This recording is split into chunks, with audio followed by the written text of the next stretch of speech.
Guys, I think we can start right now. Okay, so so we have Mr. Roman Cisneros today for a clarinet virtual open house. On the screen is his bio, as it's going to come up soon. Anyways, so Mr. Cisneros is currently one of the most sought after artist teachers in the Houston area. He has 3 degrees from Eastman School of Music, which is very impressive. And he tours with many prestigious organizations such as the Phantom Opera and the New York Symphonic Ensemble. And he's also played in the Houston Symphony, Houston Ballet, Houston Grand Opera, and the Greenbrier Chamber Players, and Theater Under the Stars. And he has represented the Van Dorian Reed Company at numerous clarinet festivals throughout the country. So yes, it's on the screen. And so first we're gonna have him play a little something for us, and then after that we're gonna have an FAQ session, or you can ask any questions you have for him, or you can type into the text box any questions you have for him, and then I believe he'll answer them. So we can first have him play something for us. I'll mute him. All right, and then you can just share whatever you'd like to talk about, and then we're good. All right, thank you. Can you hear me okay? You can hear me? Yeah. Okay, great. All right, so the first thing I'm going to play is just a little theme.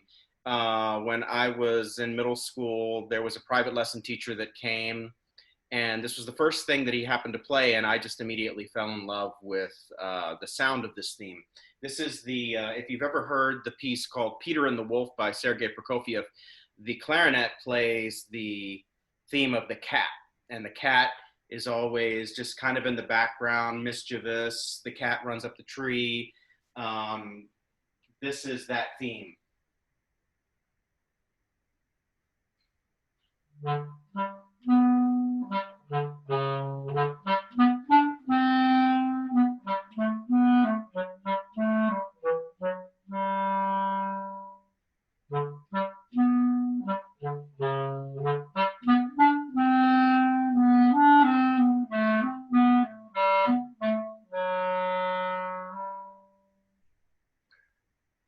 very indicative of what our instrument sounds like. Now I'm going to play something else that I love to work on just for myself. I'll just play a small excerpt of this. This is a piece by Johann Sebastian Bach. Johann Sebastian Bach didn't write for the clarinet. He was alive in the 1600s, and our instrument was just starting to evolve and come together at that time. And so he wrote such great music. We like to take that music and arrange it for ourselves. So this is one of those pieces. It has a real sweet sound, and it's so lyrical and beautiful, just like our instrument. And I'm just going to play a small bit of that for you. This is the Largo from the third sonata in C major for solo violin.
Okay, so those are some things that I like to play to demonstrate my instrument, the qualities that I really love about it.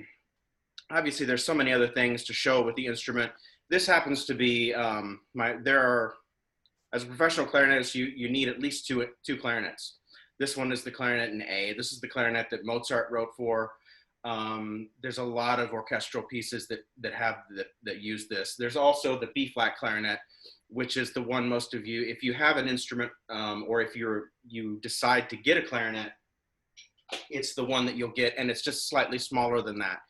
And then, of course, if you have really small fingers, there's the E flat clarinet. This one is really, really great for beginners because the tone holes are so much smaller and they're more manageable. You see, versus the regular clarinet, there's a huge difference. And this one plays a lot higher. It's a good instrument to start on, but you have to seek it out. And most people, if you're in a band program, they won't give you one of these. But if you're on your own, it's a really good one to start on because there's a lot of music that can be played on it, and it's really finger friendly. But anyhow. So the clarinet, so many moving parts to it. We have, let me start with the very first thing. We have our mouthpiece here. And the way we make the sound basically is the mouthpiece is made out of hard rubber. We take a reed, which is basically a plant that's been growing for 4 years before it gets to you. It's grown for 2 and then it's dried out for 2. We get it, we take it out of the box, we wet it up. This is called a ligature. We put the ligature on. And then we have to form what's called an embouchure. We take our lips and we say, ooh. We get a nice flat chin here. And we just gently blow in. We have to put a little bit of pressure on the reed. We can't just blow like this. That is the sound we don't want. So we make a nice embouchure. Ooh, and gently press on the reed just a little bit. And we start to blow the air, keeping everything nice and sealed. And we get this sound. It sounds a little weird at first, but trust me.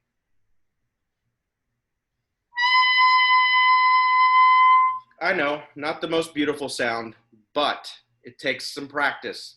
Then from there, if you are in elementary school or middle school, usually the first thing that you'll do is start with the mouthpiece and what this is called the barrel. This is the next part. My instrument's made out of wood. Your instrument might be made out of plastic or some hybrid. And then if you notice, if I do the same thing by adding the barrel, it gets longer. Thus, it's going to be a little deeper.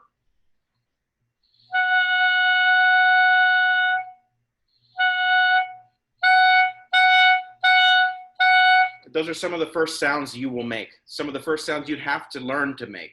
You got to be patient with playing this instrument along with any other instruments. Then I take the top joint. It gets a little more interesting. So again, this is the top joint. This is the barrel, the mouthpiece, the reed, the ligature. Left hand goes on the top joint. And then I could simply hold the barrel with my right hand if I really wanted to.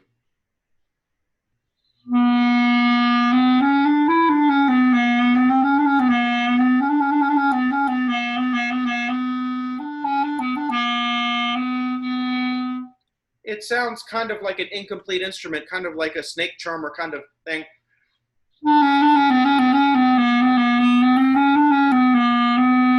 It's not quite complete. So I add the next part, which is the bottom joint. I just simply put them together gently. And there's a simple way to do that. And notice I don't have the bell on yet. And all of these are, you know, the better the instrument, you'll find they're made out of, the better instruments are made out of wood, but you may not need that yet and you may not be able to afford that. So here's the whole mouthpiece, ligature, reed, barrel, top joint, bottom joint.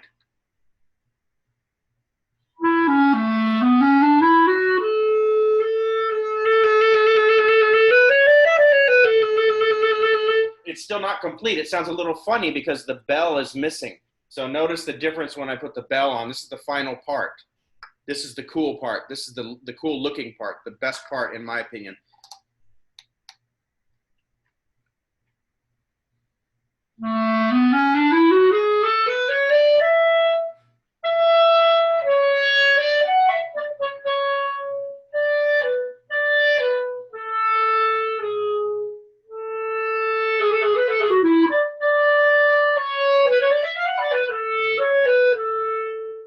Then we have the whole instrument put together.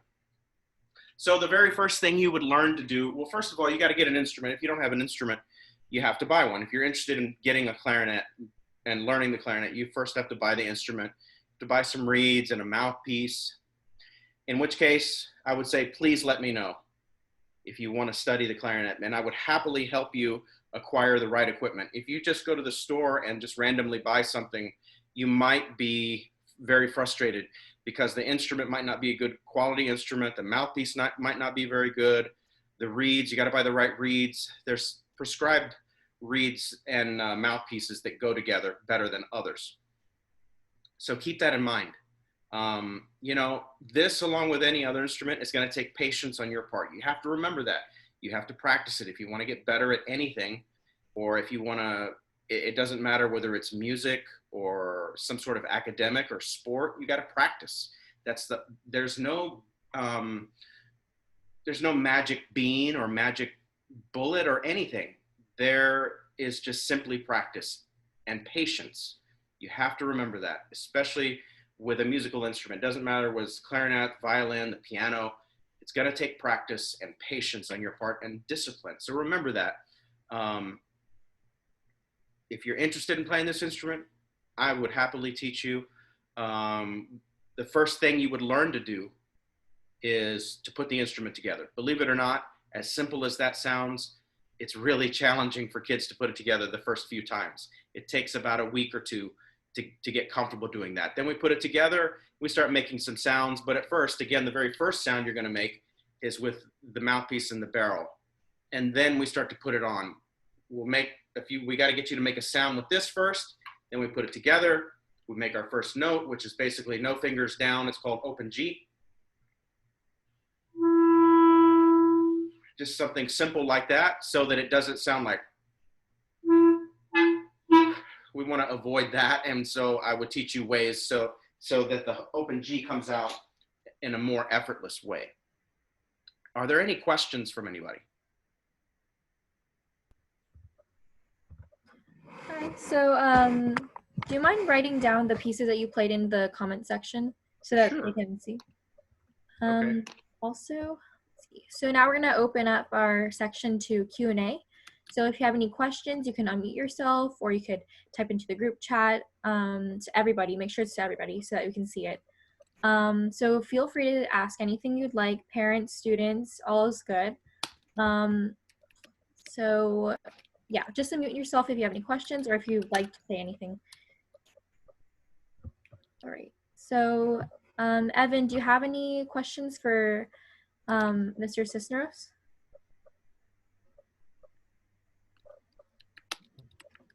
I don't know if I can unmute you.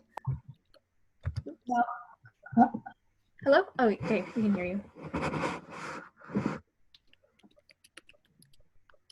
No? Okay. Just saw it. Okay. I'm gonna mute you right here. So Evan, do you play an instrument right now or do you play clarinet? I play the violin. The violin? Okay, that's cool. And how long have you been playing violin? I'm not sure. Not sure. Maybe about 2 to 3 years. 2 to 3 years? Okay. Let's see. Okay, so in the comment section, he typed in the titles. Okay.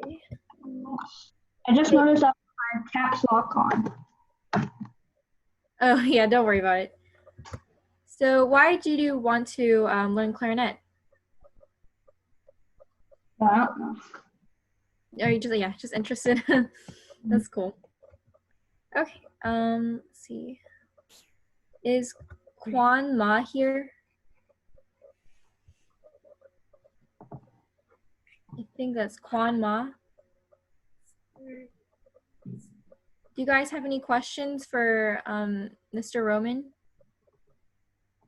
No? Okay, let me see. Are your parents with you, Evan? Or are you just by yourself? Oh, parents are here. Do you guys have any questions for Mr. Roman? She doesn't. No? Yeah, she'll email, but Okay. If you'd like to know a little bit more, you can always email us at, let me paste it over here so you guys have it, email at her. vivacemusic.org. And then you can always schedule a 30-minute tryout lesson. So if you don't really know how things are going to go, or if you're just curious about it, you can always schedule with us. Let's see. I can put it over here. Okay, so I put in all the information you need if you'd like to schedule a 30-minute audition or tryout lesson. Okay, let's see. Is Miss Kwan Ma here? Are your parents with you, or are you just by yourself? By myself. By yourself? Do you have any questions for Mr. Cisneros? No? Okay. Are you interested in, or do you know anyone else who's interested in playing clarinet, or are you just interested in music? Just interested in music. Okay, that's cool. All right, so does anyone else have any questions? We're good? Okay. You can give any closing remarks or whatever you want to say, and then we can end this meeting. All right. Well, thanks for your time. I think the Mr. Roman just typed all the pieces name. The pieces name. Did you see it, Catherine? Yes. Yeah. So you can also, paste that to everybody. Yeah. Okay. There we go. All right. Okay. All right. So you can go ahead. Sorry. Okay, so thanks for coming. Thanks for your time. I appreciate your listening and your attention, and I wish you well. And whatever you decide to do musically, have fun. Bye.